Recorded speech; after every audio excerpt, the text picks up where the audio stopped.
Right, let's have a discussion on anxiety disorders now. Now, anxiety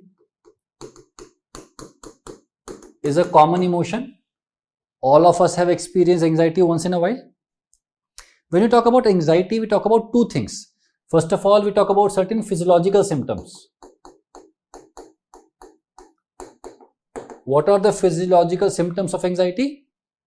There may be sweating, there may be tremors, there may be palpitation, there may be heaviness in chest, there may be hyperventilation, there may be nausea, there may be diarrhea, the skin may become cold and clammy, there may be hyperreflexia, there may be increased frequency of urination, there may be diarrhea. All these things are seen during anxiety. And then we also have a psychological component.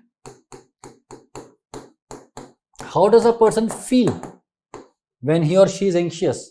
The term that we usually use is a feeling of nervousness. The person feels nervous. This is what anxiety is on a broad level. Anxiety disorders are disorders which are predominantly characterized by the presence of anxiety symptoms. Depending upon in which particular situation this anxiety is seen, we have divided anxiety disorders into various types. So let us start with GAD, Generalized Anxiety Disorder. Now look at the name, generalized. What does it tell you? That the anxiety is not limited to a particular situation. Say a person has specific phobia.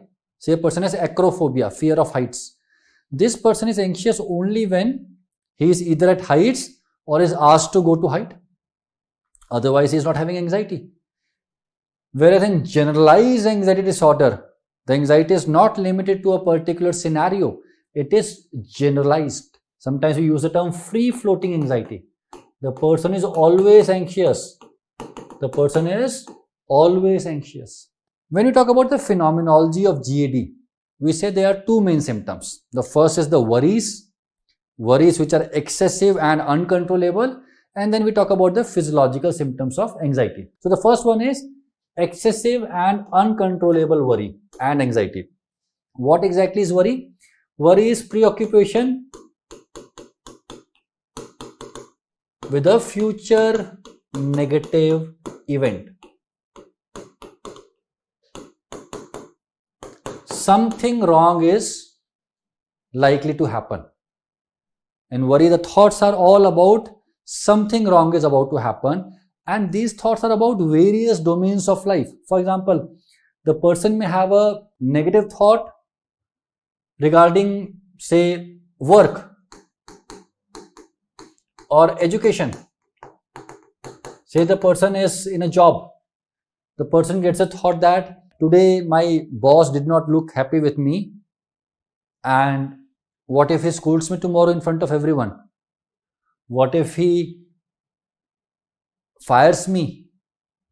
What if he fires me tomorrow only? What if I lose my job? And what if I lose the source of the income? What if I am not able to get any other job?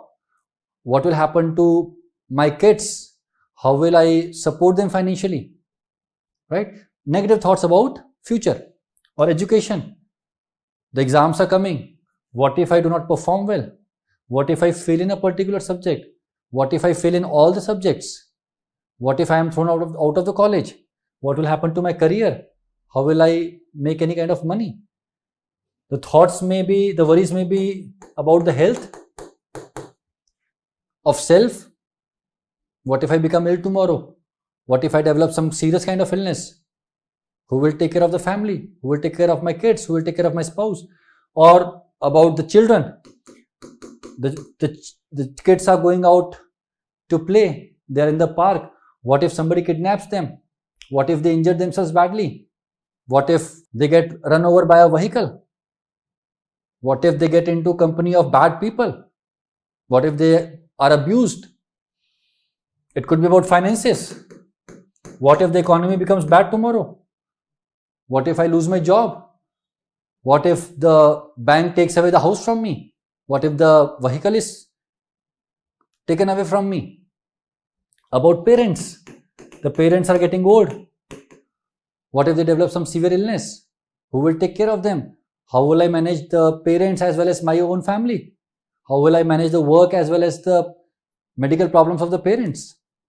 What if the spouse loses a job, right? So all kind of negative events about different domains of life, right? These are, if you look at the anxious thought or the thoughts that are part of the worries, they're about the real life situations. They're about the real life situations. What is the difference between worries that are a part of GAD and the so-called normal worries that everybody experiences once in a while? The difference is primarily in the severity, right? Patients who have GAD, they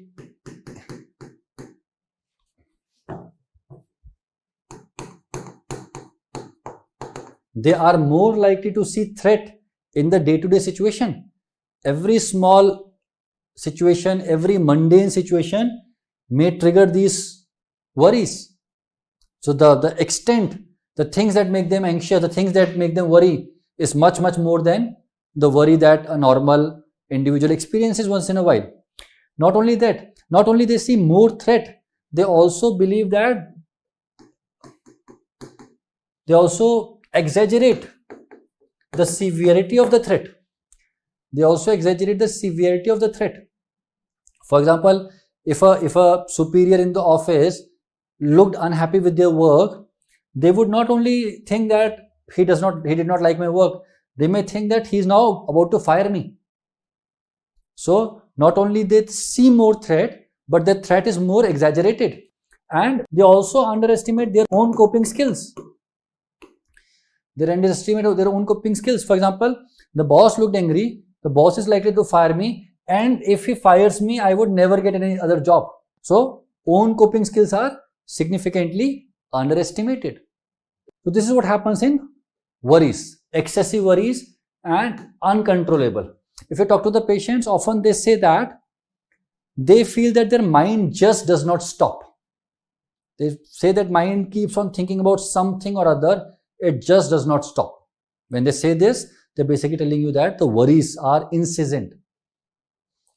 Along with the worries, we also see hyperarousal symptoms. So DSM talks about 6 hyperarousal symptoms, and DSM says that out of these 6, 3 should be present in adults to make a diagnosis of GAD.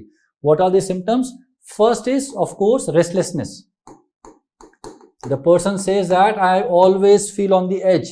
I'm never relaxed. I'm always restless. I'm always doing something or other. I just don't seem to calm down. Muscle tension.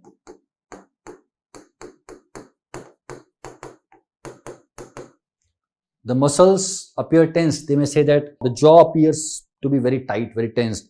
They may say the shoulder appears very tight. The neck feels very tight. Body kind of feels very tight. And often these patients also have physical pain symptoms.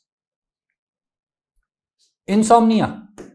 There may be difficulty in falling asleep, sleep onset insomnia, or there may be difficulty in maintenance of sleep, or the person may get up in the morning and feel not refreshed, unrefreshing sleep. Irritability. If you are feeling restless, if you are not feeling relaxed, the muscle is tense, of course you tend to be irritable. You are short of temper, you get angry easily, you get into frequent conflicts with people because you are in that state of arousal. Everything is threatening, you are more likely to fight. Poor concentration. Not difficult to imagine that a person who is restless, who is anxious, who is aroused finds it difficult to concentrate at anything. And also, if you're always restless, if you're always tensed, you get fatigued easily, you're tired easily. So these are the symptoms which are described by the DSM. But apart from these 6 symptoms, there are more symptoms that are often seen in patients with GAD. What are those? Pain symptoms. This is important. These patients often complain of somatic pains, headache, shoulder pain, neck pain, body pain, legs pain, right? And that also has a clinical significance. When you choose a pharmacotherapy, often you have to take into account the pain symptoms. I'll discuss about it when we talk about the pharmacotherapy. Autonomic symptoms. So the autonomic symptoms that we just talked about, the symptoms which are seen in people who are experiencing anxiety, palpitations, sweating, tremors, all of those may also be seen in the patients with GAD. Now this is interesting. Patients with GAD often have fear of unknown or unfamiliar. When they are exposed to a situation that they don't know about, a new situation, they don't feel comfortable. For example, if a patient with GAD is asked, say it's a medical student, and medical student say in one of the states, and the student performs very well and gets selected and has to go to AIIMS Delhi. Now the person is very uncomfortable. I mean, how will I survive in AIIMS? All the toppers comes to AIIMS, all the professors are really good. Would I be able to survive there? What if others laugh at me? What if I am not at their level? What if I am not able to speak well? What if I am not able to give good presentation? Right? So situations which are unknown or unfamiliar, they try to avoid it. And sometimes they take actions on the basis of these worries. For example, this medical student, despite getting selected in AIIMS, might opt to stay in his own medical college. Might just, let go of the opportunity to go to AIIMS Delhi because it's an unfamiliar situation. High intolerance towards uncertainty. These patients feel very uncomfortable if things are not clear, if things are not certain. Again, let's take an example of a medical student. This is something that happened recently. The NEET PG exam got postponed, and there were multiple students who just could not study because they did not know what is the next date. Unless they know when are they expected to give to take that exam, they are not able to study. They're very uncomfortable, very uncertain.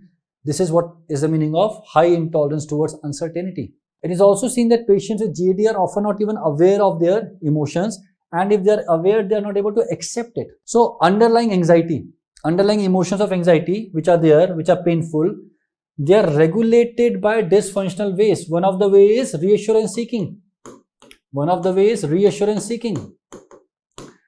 The example that I took of the student who became uncomfortable and the exam got postponed, what did they do? They messaged every single faculty that they know of, asking when is the exam likely to happen.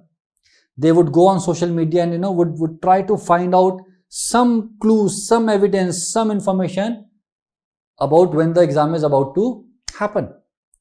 Or they may go and talk to people and they may ask them that, will the exam happen in next 1 week? I hope it is not going to be announced in the next 2 weeks. Reassurance, asking somebody should tell me what is going to happen.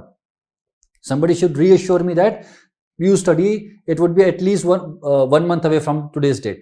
This is reassurance seeking. Another example would be, say there's a homemaker who is worried about the health of the children. That the kids are going to the school, what if somebody kidnaps them? Now she would go to another mother and would ask her, is it okay to send kids to the school? Is something likely to happen? Is school safe? And when the other person says, yeah, everything is okay, everything is fine, don't worry, then she feels a bit better. So reassurance seeking. Another way is cognitive avoidance. Not thinking about it. The person says that when I think about these things, I feel very troubled. It's a very unpleasant experience, so I would not think about it. So avoidance is never good. So this is what we mean by dysfunctional ways of emotional regulation. So what is avoidance model of worry in GAD? This is the avoidance model that the patients have underlying anxiety and they don't want to deal with that anxiety. So worry basically helps them in avoiding the underlying anxiety. When the person keeps on thinking about the possible scenarios, possible negative scenarios, they are able to avoid the underlying anxiety emotion. Avoid the underlying anxiety. There's another very interesting hypothesis regarding worry. So the hypothesis is, why people worry? Because they feel that, or because the pain or the discomfort of worrying today is much better than the pain if something unexpected happens. So it's like, if I worry today about my health, that what if something goes wrong with me, what if I develop some serious illness, basically I am safeguarding myself from the pain or the shock that may come my way if I actually develop some serious illness 6 months from today. So rather than facing that bigger pain, let me face this smaller pain. And this is also hypothesized that worrying is an attempt to take things which are out of your control in your control. It's like you cannot do anything about something that is about to happen. So by thinking about it repeatedly on a loop, you feel as if you're preparing yourself for that event. So all of this is avoidance model of worry. Primarily, when we talk about avoidance model, we say that to avoid the underlying anxiety emotion, the person tends to worry. All right. So what is the duration criteria for GAD? 6 months. If the person has symptoms of worry and the associated symptoms for most of the days for a period of at least 6 months, then you can make the diagnosis of GAD. And like all psychiatric disorder, there should be either distress or a socio-occupational impairment. Epidemiology of GAD. GAD is a very common psychiatric illness. The American studies have shown that the lifetime prevalence is around 3 to 6%. That's a huge number. And GAD is more commonly seen in females. 1.5 to 2 times as to 1 is the ratio. According to the World Mental Health Survey, now this is interesting, most of the anxiety disorders tend to peak by the age of 25 years. The onset is usually before 25 years, not in the case of GAD. As people keep growing older, more and more of them keep on developing GAD. In fact, 25% of the GAD cases, only 25% emerge till the age of 25. Another 25% in the next 14 years. Another 25% in the next 14 years. So from 25 to 39, 39 to 53, more and more patients are developing GAD. So it's still possible for someone to develop GAD onset after the age of 53. In the 50s, the onset is happening. And that too not a small number, a number as high as 25%. So this is a difference in the onset of GAD in comparison to other anxiety disorders. Other anxiety disorders tend to peak early. Differential diagnosis. So of course, normal worry, as we discussed, that a patient with GAD is more likely to see threat in multiple situations, exaggerate the threat, and underestimate the coping skills. Other anxiety disorders, so for example, anxiety disorders like phobia. Now in phobia also there is anxiety or worry, but it is limited to that particular thing. If a person has acrophobia, the anxiety is limited to heights. If a person has social anxiety disorder, the anxiety is only about the social situation of facing embarrassment in social situations. If a patient has panic disorder, the anxiety or worry is only about the next panic attack, the anticipatory anxiety. If a person has agoraphobia, the person is only anxious when he is in a situation from where escape is difficult. But a patient with GAD is worried about multiple aspects. So that is how you differentiate. A patient comes to you and patient says, "Doctor, I am worried about health, that I might develop some kind of health condition." Do you diagnose this person with illness anxiety disorder or GAD? The answer is simple. You ask for more history. Is the anxiety limited only to health conditions? Then you make a diagnosis of illness anxiety. But if health anxiety is one of the components and there is anxiety about multiple other things, then your diagnosis goes towards GAD. So illness anxiety disorder, somatic symptom disorder, same thing. If anxiety is about different domains, you go towards GAD. Major depression, we know that there's a specifier, major depression with anxious distress. Patients with depression may also present with anxiety symptoms. So in that case, do you diagnose them with GAD with MDD or just major depression with anxious distress? Depends primarily on multiple things. One of the things would be the temporal relationship.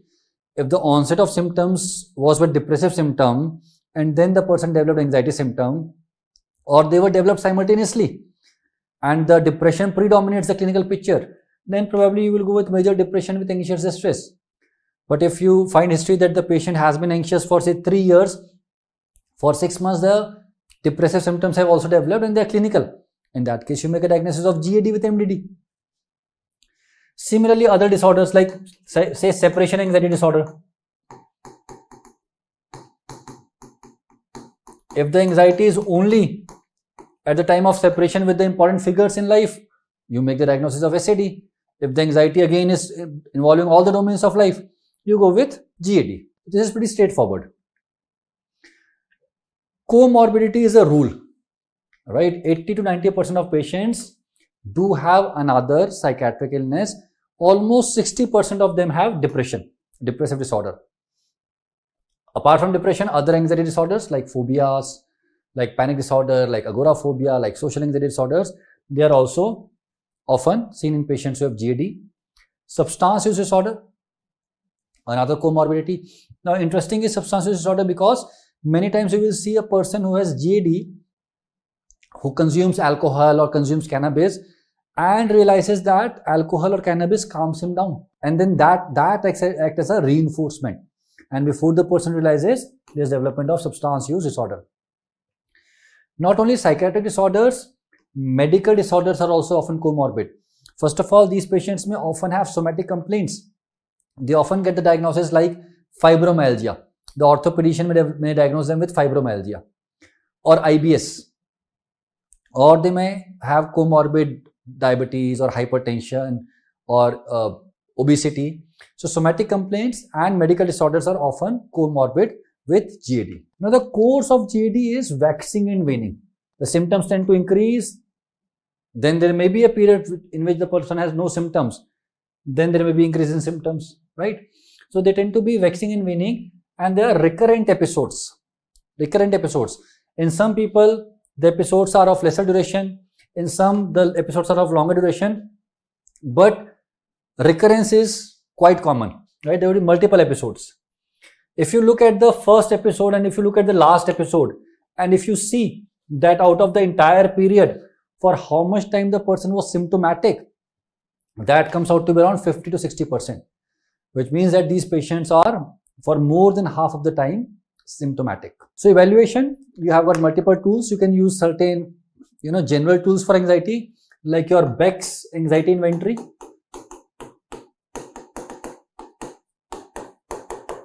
There are certain screening tools for GAD like GAD-7 screening tools.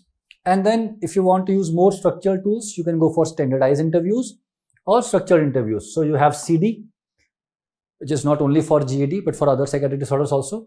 Similarly, you can use KID, which is based on DSM-5. You have MINI, and you have KSATS, which is Schedule for Affective Disorders.